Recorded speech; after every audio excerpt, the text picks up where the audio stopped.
Chapter 7. We'll never let him go. At 6 o'clock in the evening, Bean switched off the motor of his tractor and climbed down from the driver's seat. Bunce did the same. Both men had had enough. They were tired and stiff from driving all day. They were also hungry. Slowly they walked over to the small hole in the bottom of the huge crater. Bean's face was purple with rage. Bunce was cursing the fox with dirty words that cannot be printed, and Boggis came waddling up beside them.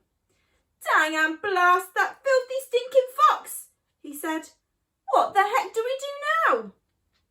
"I'll tell you what we don't do," Bean said. "We don't let him go." "We'll never let him go," Bunce declared.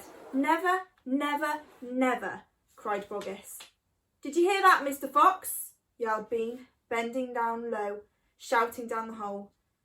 "It's not over yet. We're not going to go home until we've strung you up dead as a dingbat." Whereupon all three men shook hands with one another and swore a solemn oath that they would not go back to their farms until the fox was caught. "What's the next move?" asked Bunce, the pot-bellied dwarf. "We're sending you down the hole to fetch him," said Bean. "Down you go, you miserable midget." "Not me!" screamed Bunce, running away. Bean made a sickly smile. Then he smiled. When he smiled, you saw his scarlet gums. You saw more gum than teeth. "Then there's only one thing to do," he said. "We'll starve him out.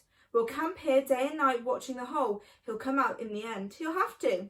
So Boggis, Bunce and Bean sent messages down to their farms asking for tents, sleeping bags and supper. Chapter 8. The foxes begin to starve. That evening 3 tents were put up in the crater on the hill. 1 for Boggis, 1 for Bunce and 1 for Bean. The tents surrounded Mr. Fox's hole, and the 3 farmers sat around their tents eating their supper. Boggis had 3 boiled chickens smothered in dumplings. Bunce had 6 doughnuts filled with disgusting goose liver paste, and Bean had 2 gallons of cider. All 3 of them kept their guns beside them. Boggis picked up a steaming chicken and held it close to the fox's hole. "Can you smell this, Mr. Fox?" he shouted. "Lovely tender chicken. Why don't you come up and get it?" The rich scent of chicken wafted down the tunnel to where the foxes were crouching. "Oh, Dad," said one of the small foxes, "couldn't we just sneak up and snatch it out of his hand?" "Don't you dare," said Mrs. Fox. "That's what they just want you to do." "But we're so hungry," they cried. "How long will it be until we eat something?" Their mother didn't answer them, nor did their father. There was no answer to give. As darkness fell, Bunce and Bean switched on the powerful headlamps of the 2 tractors and shone them onto the hole. "Now," said Bean, "we'll take it in turns to keep watch. 1 watches while 2 sleep, and so on all through the night." Boggis said, "What if the fox digs a hole right through the hill and comes out on the other side? You didn't think of that one, did you?" "Of course I did," said Bean, pretending he had. "Go on then, tell us the answer," said Boggis. Bean picked something small and black out of his ear and flicked it away. "How many men have you got working on your farm?" he asked. 35, Boggis said. "I've got 36, Bunce said. "And I've got 37, Bean said. "That makes 108 men altogether. We must order them to surround the hill.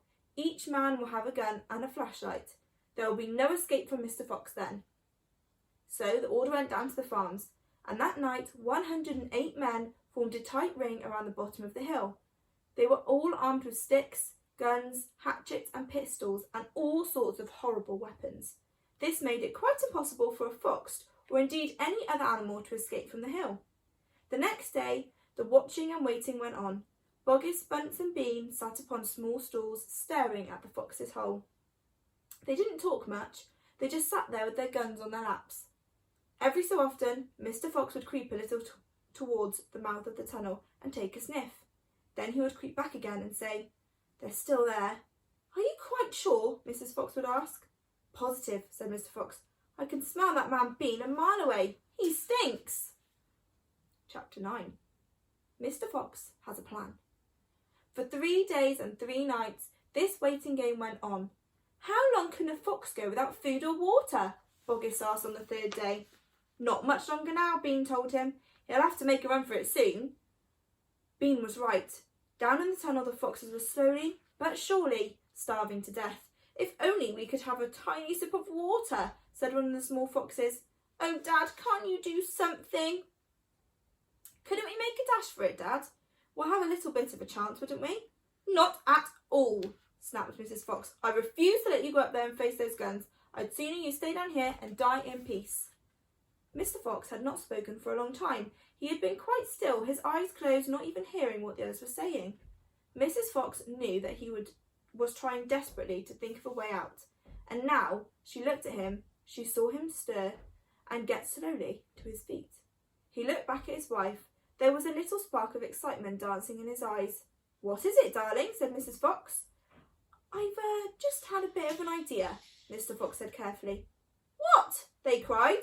Oh, Dad, what is it? Come on, said Mrs. Fox. Tell us quickly. Well, said Mr. Fox, and then he stopped and sighed and sadly shook his head. He sat down again. It's no good, he said. It won't work after all. Why not, Dad? Because it means more digging, and we aren't any of us strong enough for that. Yes, we are, Dad, cried the small foxes, jumping up and running to their father. We can do it. You see if we can't. So can you. Mr. Fox looked at the small foxes and smiled. What fine children I have, he thought. They are starving to death and they haven't had a drink for 3 days, but they are still undefeated. I must not let them down. I suppose we could give it a try, he said. Let's go, Dad. Tell us what you want us to do. Slowly, Mrs. Fox got to her feet. She was suffering more than any of them from the lack of food and water. She was very weak. I'm so sorry, she said, but I don't think I'm going to be much help. You stay right where you are, my darling, said Mr. Fox. We can handle this ourselves.